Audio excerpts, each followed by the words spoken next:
വായയിൽ കണ്ടുവരുന്ന ക്യാൻസറാണ് oral cancer. അത് നമുക്ക് സ്വന്തമായി തന്നെ അസസ് ചെയ്യാവുന്നതാണ് സെൽഫ് എക്സാമിനേഷനിലൂടെ. ഓറൽ ക്യാൻസർ ഉണ്ടാകുന്ന കാരണങ്ങൾ നോക്കാം. റിപ്പീറ്റഡ് ആയിട്ടുള്ള ആൽക്കഹോൾ യൂസേജ്, സ്മോക്കിംഗ്, മറ്റ് ടൊബാക്കോ പ്രൊഡക്ട്സിൻ്റെ യൂസേജ്, ചില വൈറൽ ഇൻഫെക്ഷൻസ് ഒക്കെ ക്യാൻസറിൻ്റെ ഒരു കോസാണ്.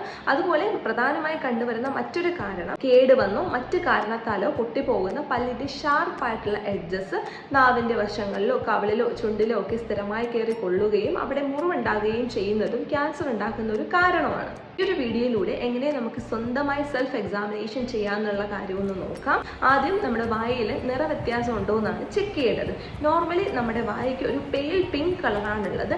അതിൽ നിന്നും ഡാർക്ക് ആയിട്ടുള്ള ഒരു റെഡ് കളറിലോ അല്ലെങ്കിൽ വെള്ള നിറത്തിലോ നിറവ്യത്യാസങ്ങൾ ഏതെങ്കിലും സ്പോട്ടിലുണ്ടോ എന്ന കാര്യം ചെക്ക് ചെയ്യുക. അതുപോലെ നാവിൻ്റെ വശങ്ങളിൽ, നാവിൻ്റെ അടിഭാഗം ഫ്ലോറിലൊക്കെ അൾസറോ മുറിവോ നിറവ്യത്യാസമോ ഉള്ള കാര്യവും ചെക്ക് ചെയ്യാവുന്നതാണ്. ഇനി തൊണ്ടയുടെ വശങ്ങളിൽ ഭക്ഷണം ഇറക്കാനുള്ള ബുദ്ധിമുട്ട്, പെയിനോ അല്ലെങ്കിൽ ഇങ്ങനെ തൊണ്ടയുടെ പോർഷനിൽ നമ്മളൊന്ന് ടച്ച് ചെയ്ത് നോക്കുമ്പോൾ മുഴ പോലെ ഉണ്ടോ എന്നും നോക്കുക. വായയിലോ മോണയുടെ വശങ്ങളിലോ നാവിലോ ഒക്കെ നിറവ്യത്യാസം ഫീൽ ചെയ്യുകയോ അല്ലെങ്കിൽ റിപ്പീറ്റഡ് ആയിട്ട് അൾസേഴ്സ് വരുന്നത് ശ്രദ്ധയിൽപ്പെടുകയോ ഒക്കെ ചെയ്തു കഴിഞ്ഞാൽ നിങ്ങൾ അടുത്തുള്ള ഒരു ഡെന്റിസ്റ്റിന്റെ അടുക്കലേക്ക് പോയി ഒരു ഡെന്റൽ എക്സാമിനേഷൻ ചെയ്യും. അതുപോലെ മറ്റൊരു കാര്യമുള്ളത്, നമ്മുടെ കവളിനോട് ചേർന്നിരിക്കുന്ന അണപ്പല്ലുകളുണ്ട്, മൂന്നാമത്തെ അണപ്പല്ല്.